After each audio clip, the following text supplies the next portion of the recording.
ত্রয়োদশ জাতীয় সংসদ নির্বাচন ও গণভোট সামনে রেখে ঢাকায় মক ভোটিং আয়োজন করেছে নির্বাচন কমিশন। শনিবার সকাল ৮টা থেকে শেরেবাংলা নগর সরকারি উচ্চ বিদ্যালয়ে শুরু হওয়া ভোটের এই মহড়া চলবে বেলা ১২টা পর্যন্ত। ইসি সচিব আক্তার আহমেদ বলেন, জাতীয় সংসদ নির্বাচন ও গণভোট একই দিনে অনুষ্ঠিত হবে, তাই পুরো প্রক্রিয়া আরও দক্ষভাবে সম্পন্ন করতে চ্যালেঞ্জ সম্পর্কে জানতে এই আয়োজন।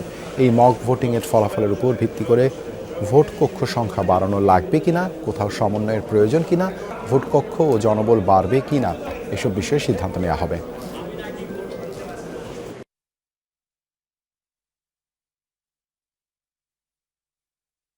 কোনো সমস্যা না, খুব সুন্দরভাবে নিয়ম শৃঙ্খলা সব ঠিক আছে, তো আমার মনে হয় কোনো সমস্যা হবে না।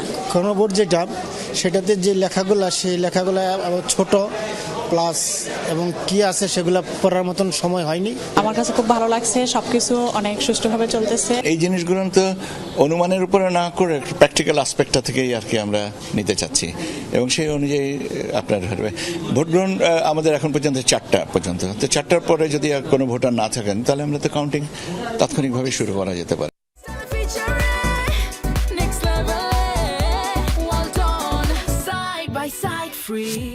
রাজধানীর শেরেবাংলা নগর সরকারি বালিকা উচ্চ বিদ্যালয়ে যে মক ভোটিং সেটির কার্যক্রম চলছে। রয়েছেন সহকর্মী লাভলি বিথি, সেখানে যাচ্ছি তার কাছে। বিথি, মক ভোটিং কার্যক্রম কেমন দেখছেন?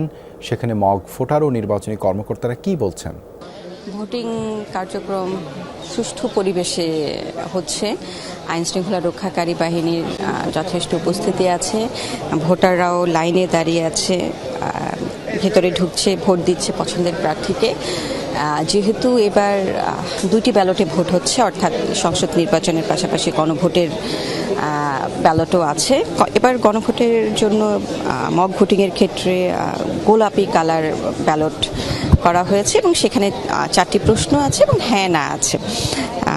এখানে ভোটাররা যারা আছেন তাদের সাথে আমরা কথা বলেছিলাম, তারা জানাচ্ছেন বেশ উচ্ছ্বসিত।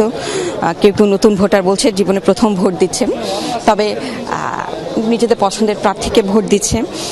তবে এখানে একটি বিষয় হচ্ছে যে বরাবরের মতো যে ধানের শীষ, অন্যান্য যে প্রতীকগুলো থাকে সেই প্রতীকগুলোকে কিন্তু রাখা হয়নি। এখানে অন্য প্রতীকগুলোকে রাখা হয়েছে, যেহেতু মক ভোটিং এটা এবং অন্য প্রার্থী রাখা হয়েছে, তো তারা সেই অনুযায়ী ভোট দিচ্ছে। একটি গুরুত্বপূর্ণ বিষয় সেটি হলো যে গণভোটের যে 4টি বিষয় আমরা জিজ্ঞেস করেছিলাম, 10 থেকে 15 জন ভোটারের সাথে আমরা কথা বলেছি যারা ভোট দিয়ে বের হয়েছেন। এরকম মানে এমন একজনকে আমরা পাইনি যারা বলেছেন বা যিনি বলেছেন যে গণভোটের যে 4টি বিষয় আছে সেটি তারা পড়েছে এবং প্রশ্নটি তারা পড়েছে। জানতে চেয়েছিলাম কেন, বেশ কিছু কারণ তারা বলেছেন। একটু বয়স্ক যারা আছে তারা বলছেন যে প্রশ্নের যে বিষয়গুলো আছে সেই বিষয়গুলো প্রশ্ন সহ এত ছোট ছোট করে লেখা আছে যার কোনো তারা সেটা পড়তে পারছে না। এছাড়া হচ্ছে যে যেহেতু ভোটাররা লাইনে দাঁড়িয়ে আছে, তাদের নিজেদের মধ্যে একটি তাড়া আছে যে এরপরে ভোট দিবে, এত বেশি সময় নেই, পড়ার সময়টা নেই। আরেকটি বিষয় হচ্ছে যে তারা বলছেন যে প্রচারণা নেই, তারা জানেনই না এই বিষয় সম্পর্কে, কোন বিষয়ে গণভোট হচ্ছে। এই কঠিন বিষয়গুলো সরকারের পক্ষ থেকে, নির্বাচন কমিশনের পক্ষ থেকে যেহেতু এখনো প্রচারণা চালানো হয়নি, যদি প্রচারণা চালানো হতো, গণমাধ্যমে এই বিষয়গুলো তুলে ধরা হতো, প্রচারণা চালানো হতো, সেক্ষেত্রে তারা জানতে পারতেন যে কোন কোন বিষয়ের উপর গণভোট হচ্ছে, তাহলে সেক্ষেত্রে ভোট দেওয়াটা তাদের জন্য সহজ হতো।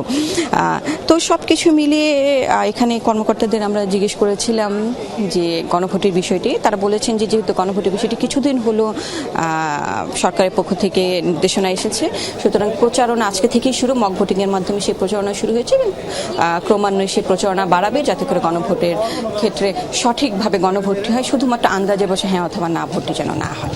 রাব্বি, ধন্যবাদ আপনাকে যুক্ত হবার জন্য।